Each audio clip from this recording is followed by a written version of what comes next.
Alain, propos sur la religion. L'homme devant l'apparence.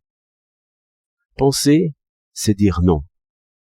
Remarquez que le signe du oui est d'un homme qui s'endort. Au contraire, le réveil secoue la tête et dit non. Non à quoi? Au monde, aux tyrans, aux prêcheurs? Ce n'est que l'apparence. En tous ces cas-là, c'est à elle-même que la pensée dit non.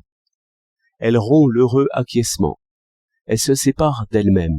Elle combat contre elle-même. Il n'y a pas au monde d'autre combat. Ce qui fait que le monde me trompe par ses perspectives, ses brouillards, ses chocs détournés, c'est que je consens, c'est que je ne cherche pas autre chose. Et ce qui fait que le tyran est maître de moi, c'est que je respecte au lieu d'examiner. Même une doctrine vraie, elle tombe au faux par cette somnolence. C'est par croire que les hommes sont esclaves. Réfléchir, c'est nier ce que l'on croit. Qui croit seulement ne sait même plus ce qu'il croit. Qui se contente de sa pensée ne pense plus rien. Je le dis aussi bien pour les choses qui nous entourent. Qu'est-ce que je vois en ouvrant les yeux? Qu'est-ce que je verrais si je devais tout croire? En vérité, une sorte de bariolage, et comme une tapisserie incompréhensible. Mais c'est en m'interrogeant sur chaque chose que je la vois. Ce guetteur qui tient sa main en abat-jour, c'est un homme qui dit non. Ceux qui étaient aux observatoires de guerre pendant de longs jours ont appris à voir, toujours par dire non. Et les astronomes ont de siècle en siècle toujours reculé de nous la lune, le soleil et les étoiles, par dire non. Remarquez que dans la première présentation de toute l'existence, tout était vrai. Cette présence du monde ne trompe jamais. Le soleil ne paraît pas plus grand que la lune, aussi ne doit-il pas paraître autre, d'après sa distance et d'après sa grandeur. Et le soleil se lève à l'est pour l'astronome aussi.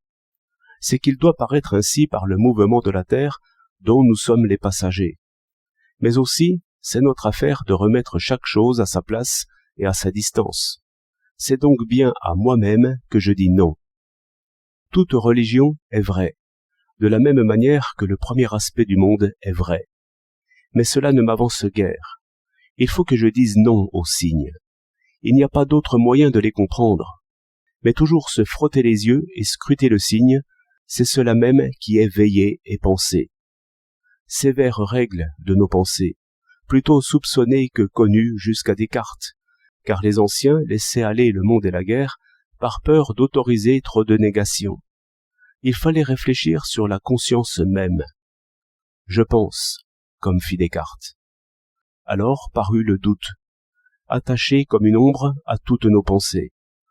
La simple foi n'en était pas diminuée, bien au contraire, car c'est par le doute qu'il y a un arrière-plan de l'apparence. Autrement, c'est dormir. Si décidé que l'on soit à tout croire, il est pourtant vrai que Jésus est autre chose que cet enfant dans la crèche.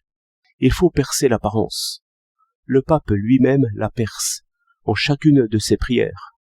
Autrement, serait-ce prière? Non point, mais sommeil de vieil homme.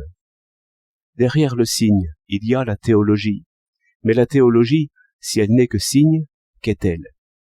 Et qu'y a-t-il derrière la théologie? Il faut comprendre, ce qui est toujours dire non. Non, tu n'es pas ce que tu sembles être.